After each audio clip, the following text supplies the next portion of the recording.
नमस्कार साथियों, स्वागत है आप सभी का विशाल नॉलेज ऑफ सब्जेक्ट्स पर। और मैं हूं विशाल चौहान। आज आप सबके लिए 11th क्लास हिंदी जो आपकी अंतरा है उसका कबीरदास पाठ है, जो आपका गद्य पद्य खंड है उसका पहला अध्याय जो है कबीर के पद, हम उस पर आज बात करने वाले हैं। कबीर को आप लोगों ने पिछली कक्षाओं में भी उनके दोहे, उनके पद, उनकी साखियाँ, उनके शब्द आदि पढ़े हैं। कबीर हमेशा से ही हमारे पाठ्यक्रम में जुड़े रहे हैं, छठी से लेकर पूरी 11वीं तक के सफ़र। और अलग अलग प्रकार के कबीर के विचार आपने उन कविताओं, उन दोहे, उन शब्दों के माध्यम से देखा है। आज फिर हम आपके पाठ्यक्रम में ये दो पद शामिल किए गए हैं। एक तो अरे इन दोहुन राह न पाई और एक बालम आबो हमारी गहरी। ये दो पद आपके पाठ्यक्रम में सम्मिलित हैं। छोटा सा कबीर जी का परिचय आप लोगों को देते हुए हम अपने इन पदों पर बात करते हैं। और मैं पूरी आशा करता हूँ कि आप लोग मेरे समझाने के बाद इन दोनों पदों को बहुत अच्छे से समझ पाएंगे। इसमें क्या कबीर जी कहना चाहते हैं, क्या आपको संदेश देना चाहते हैं, और आप इसको परीक्षा में तो लिखेंगे ही और जीवन में भी इसको पढ़ने के बाद एक अच्छा खासा अपना दृष्टिकोण बना पाएंगे समाज के प्रति। कबीर का चश्मा लगाने के लिए आप तैयार हो पाएंगे इन पदों को पढ़ने के बाद। तो सबसे पहले हम जान लेते हैं कबीर कौन। कबीर जी का जन्म काशी में हुआ और वो अपने आप को एक जुलाहा परिवार से बताते हैं। और उन्होंने बहुत सारी शब्द लिखे हैं, बहुत सारे दोहे लिखे हैं, बहुत सारे उन्होंने पद लिखे हैं जो कबीर ग्रंथावली में और बीजक नाम के एक ग्रंथ में संकलित है। कबीर जी पढ़े लिखे नहीं हैं, ये वो अपनी रचनाओं में खुद कहते हैं कि उन्होंने कभी भी औपचारिक रूप से या विधिवत रूप से शिक्षा प्राप्त नहीं की है। उन्होंने कहा है कि कागज हाथ छुओ नहीं, कलम गही नहीं हाथ। ये उन्होंने अपने उसमें खुद कहा है, जिससे कि ये पता चलता है कि कबीर जी ने कभी भी विधिवत शिक्षा प्राप्त नहीं की और उन्होंने केवल ऐसे ही चलते फिरते घूमते इस देश की प्रत्यक्ष शिक्षा प्राप्त की लोगों से। उन्होंने जो कहा उनके शिष्यों ने या उनके साथियों ने इनको लिख दिया, जिसके माध्यम से हम आज उनको पढ़ पा रहे हैं। कबीर जी एक कवि के साथ साथ एक बहुत बड़े दार्शनिक और एक बहुत बड़े भक्त भी हुए हैं। तो हम इन कबीर जी के इन दो पदों के माध्यम से आज हम समझने की कोशिश करते हैं कि कबीर जी क्या कहते हैं। आइए सबसे पहले हम इसको रीड करते हैं और खुद से समझने की कोशिश करते हैं। अरे इन दोहुन राह न पाई, हिंदू अपनी करे बड़ाई, गागर छुअन न देही, वैश्या के पायन तन सोबे ये देखो हिंदू आई। मुसलमान के पीर औलिया मुर्गी मुर्गा खाई, खाला केरी बेटी ब्याही घरे में करे सगाई। बाहर से एक मुर्दा लाए धोई धाई चढ़वाई, सब सखियां मिल जेबन बैठी घर भर करे बड़ाई। हिंदुअन की हिंदुआई देखी तुर्कन की तुर्काई, कहे कबीर सुनो भाई साधु कौन रहा है चाहे। अब आप समझो, अरे इन दोहुन रहा न जाई। दो कौन है? ये दोनों लोग अपनी सही राह पर नहीं जा रहे हैं। ये दो लोग हैं, एक तो है हिंदू और एक है मुसलमान। ये दोनों लोग ही सही राह पर नहीं जा रहे हैं। कबीर जी कहते हैं अरे इन दोहुन राह न जा पाई। ये दोनों ही हिंदू और मुसलमान दोनों ही संप्रदायों ने सही राह को प्राप्त नहीं किया है। ये दोनों सही रास्ते पर नहीं जा रहे हैं। कैसे?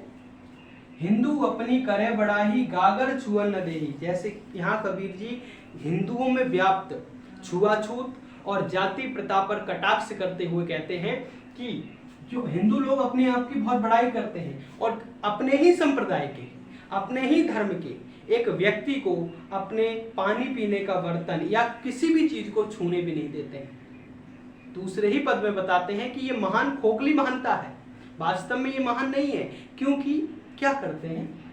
वैश्या के पायंतर सो गए ये देखो हिंदुआई। और वहीं एक दूसरी एक ऐसी औरत जिसको पवित्र नहीं माना जाता है या जिसको अच्छा नहीं माना जाता है, उस औरत के साथ में वो बैठते हैं, सोते हैं, रहते हैं, उनके पायनों तक लेटते हैं। ये कैसी महानता है, ये कैसी हिंदुआई है, कबीरदास जी कहते हैं। मुसलमान के पीर औलिया मुर्गा मुर्गी खाई। एक बात का आप लोग को बता देते हैं, कबीरदास जी किसी एक विशेष संप्रदाय को कटाक्ष नहीं करते हैं, वो हर किसी उस संप्रदाय को, उस चीज को या उस कुप्रथा को कटाक्ष करते हैं, उस पर प्रहार करते हैं जो समाज में गलत है, जो आडंबर है, जो पाखंड है, जो दिखावा है, उसको कबीरदास जी खंडित करने की कोशिश करते हैं और उसका पर्दाफाश करने की कोशिश करते हैं। जब उन्होंने हिंदुओं के बारे में कहा कि हिंदू अपनी बहुत बड़ाई करते हैं और अपने ही संप्रदाय के किसी एक व्यक्ति को अपनी गागर भी नहीं छूने देते हैं, और दूसरी तरफ वो वैश्या के पायनों तक पड़े रहते हैं। और अब कबीर जी मुस्लिम संप्रदाय पर कटाक्ष करते हुए कहते हैं, मुसलमान के पीर औलिया मुर्गा मुर्गी खाए। जो मुसलमान लोगों के जो मौलवी हैं, जो बड़े बड़े जिनको धर्मगुरु माना जाता है, वो लोग हैं, वो मुर्गा और मुर्गी खाते हैं, मांस खाते हैं, जो वो हिंसा करते हैं, मतलब पशु को काटते हैं या उनको खाते हैं, इस तरीके का।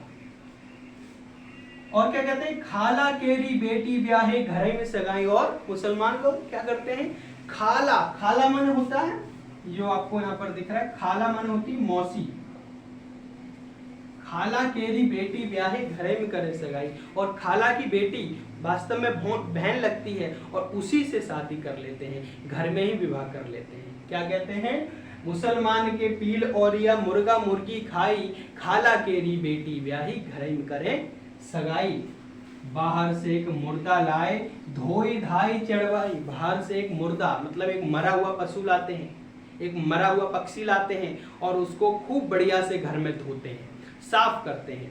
आप देखो हमारे संप्रदाय में, हमारे धर्मों में, कि अगर कोई इंसान मर जाता है, उसको अंतिम संस्कार करके, उसको कब्र में धा करके घर में आकर नहाया जाता है, साफ किया जाता है अपने आप को। मतलब मरा हुआ व्यक्ति इतना अपवित्र हो जाता है कि उसके स्नान से पहले घर में प्रवेश नहीं होता। लेकिन यहाँ पर क्या होता है कि बाहर से एक मुर्दा को लाकर घर में अच्छे से साफ किया जाता है और उसके बाद क्या किया जाता है, धोई धाई चढ़वाई। चढ़वाई माने पकने के लिए रखा जाता है, पकाने के लिए। सब सखियां मिल जेवन बैठी घर पर करे बड़ाई। और घर के सारे सदस्य एक साथ बैठकर उस मुर्गे को, उस मुर्दे को खाते हैं और खूब बड़ाई करते हैं कि क्या बढ़िया बना है, कितना अच्छा बना है, कितना स्वादिष्ट बना है। ये कैसा धर्म है जो पशुओं को, जो पक्षियों को मारने की इजाजत देता है। कबीरदास जी कटाक्ष करते हुए कहते हैं, हिंदुओं की हिंदुआई देखी, हिंदू लोगों की हिंदुआई भी देख ली कि कितने हिंदू हैं, वो कितने महान हैं। और तुर्कन माने यहाँ पर मुसलमान है, मुसलमान तुर्कन की तुर्काई और मुसलमानों की मुसलमानी भी देख ली। कहे कबीर सुनो भाई साधु कौन रहा है जाइए। कबीर जी कह रहे हैं कि मुझे समझ में नहीं आ रहा है, कोई बता दो कि ये कौन से राह पर जा रहे हैं। ये विनाश की राह पर जा रहे हैं, ना तो ये हिंदू की राह पर जा रहे हैं, ना ये मुसलमान की राह पर जा रहे हैं। इन्होंने एक अपनी राह तय कर ली है अपनी सुविधा अनुसार। कबीरदास जी इस पद में हिंदू और मुसलमान दोनों संप्रदायों के पाखंडों, व्याप्त पाखंडों पर प्रहार करते हुए उनको कहते हैं। कबीरदास जी हमेशा उन्होंने पाखंडों के ऊपर प्रहार किया है। जैसे उन्होंने कहा है कि काकड़ पाथर बतौर के मस्जिद लियो बनाए, ताज तापे चढ़े मुल्ला चिल्लावे का बहरा हुआ खुदाए। और उसी के विपरीत कहते हैं कि पाथर पूजे हरि मिले तो मैं पूजूं पहाड़, पाथर पूजे हरि मिले तो मैं पूजूं पहाड़। कि पत्थर के पूजने से अगर भगवान मिले तो मैं पहाड़ पूजूं। तो दोनों ही संप्रदायों के ऊपर, उनके आडंबरों के ऊपर, उनके पाखंडों के ऊपर उन्होंने कटाक्ष किया है। मुझे लगता है ये पद आपको समझ में आया होगा। आप यहाँ पर देख सकते हैं कि जो आप यहाँ पे देख सकते हैं, जैसे कुछ अलंकार, इसमें अलंकार का यूज हुआ है। जहाँ पर आप दो शब्दों की आवृत्ति एक साथ देखेंगे, वहाँ पर आपका अनुप्रास अलंकार होगा। कई बार आपको यहाँ दिखेगा कि जैसे मुर्गा मुर्गी, तो यहाँ पर अनुप्रास अलंकार है, ठीक है। और आपको देखेंगे और भी मिल जाएगा आपको, जहाँ भी आपको दो शब्द एक साथ मिले वहाँ पर आप इसको देख सकते हैं अनुप्रास अलंकार को। अब हम दूसरे पद को देखते हैं। इस दूसरे पद में इसकी भूमिका आप समझ लीजिए। कबीरदास जी मध्यकाल के, मतलब जो भक्ति काल है, उस भक्ति काल के जो निर्गुण धारा की ज्ञान मार्गी कवि है, लेकिन उसमें भी यहाँ पर कबीर जी का प्रेम दिखता है। यहाँ पर ज्ञान नहीं दिखता, यहाँ प्रेम दिखता है। यहाँ कबीरदास जी अपने आप को स्त्री मानते हैं और ईश्वर को पुरुष मानते हैं। अपने आप को स्त्री मानते हैं और ईश्वर को पुरुष मानते हैं, और तब कहते हैं कि जिस प्रकार से, जैसे मान लीजिए प्रेम में होता है, ये एक स्त्री जब पुरुष से प्रेम करती है और वो पुरुष उसको नहीं मिल पाता है, उसके पास नहीं आ पाता है, तो किस प्रकार की पीड़ा होती है, किस प्रकार का दर्द होता है, उसको यहाँ पर आप वास्तव में प्रेम क्या है? प्रेम है आत्मा और परमात्मा का मिलना ही प्रेम है। जो प्रेम है, जब एक आत्मा एक परमात्मा के साथ मिल जाती है तो वो प्रेम हो जाता है, प्रेम का संयोग हो जाता है।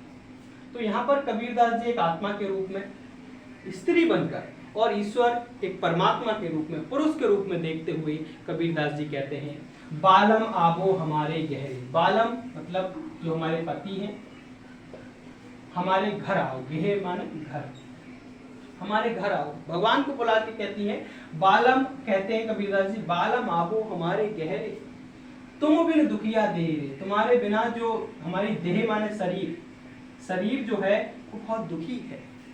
बालम आबो हमारे गहरे, तुम बिन दुखिया देहरे, सब कोई कहे तुम्हारी नारी मोह को लागत लाज रे। और सारे लोग कहते हैं कि मैं तुम्हारी पत्नी हूँ, तुम्हारी प्रेमिका हूँ, और मुझे बहुत लाज लग रहा है, बहुत शर्म आ रही है। क्यों शर्म आ रही है? दिल से नहीं लगाया तबला कैसा स्नेह है। क्यों आ रही है? क्योंकि सब लोग कह तो रहे हैं, फालतू में मेरे बदनामी कर रहे हैं कि मैं तुम्हारी पत्नी, तुम्हारी प्रेमिका हूँ, लेकिन आज तक तुमने मुझे अपना स्नेह नहीं दिया, अपने दिल से नहीं लगाया, मेरे से मिले नहीं। ये कैसा प्रेम है? और कहते हैं अन्य न भावे। प्रेम में क्या होता है? जब आपका प्रेमी आपसे मिलने ना आए, आपकी बात ना हो, फोन ना हो, मैसेज ना हो, कुछ ना हो, तो क्या होता, क्या हालत होती है प्रेमी की? कबीरदास जी की भी वही हालत हो रही है। वो परमात्मा रूपी पुरुष उनसे मिलने नहीं आ रहा है। क्या?